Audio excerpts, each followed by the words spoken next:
Hi guys, আজকে আমাদের recipe beef বোনা।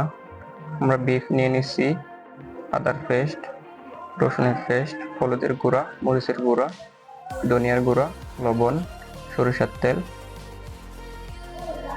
টক দই ভালো মতো মিক্স করে নিছি।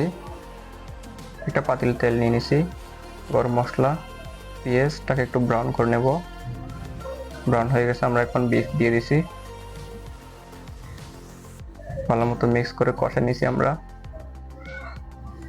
দেন পানি দিয়ে আমরা কভার করে দিলাম। 25 মিনিট পরে আমরা কভার ওপেন করলাম, দেন আবার কভার করলাম। স্লো হিট দিয়ে আমরা আরো 20 মিনিট রাখলাম। বাদামের পেস্ট দিয়ে, গরম মশলা জিরা দিয়ে, ঘি দিয়ে আমরা রান্না শেষ করলাম। আমাদের রান্না ডান, খুবই ভালো হয়েছে, টেস্টি হয়েছে, কালারটা দেখতে পাচ্ছেন খুবই ভালো হয়েছে। সো কেমন লাগছে আপনাদের কাছে বলবেন, শেয়ার করে সাথে থাকবেন।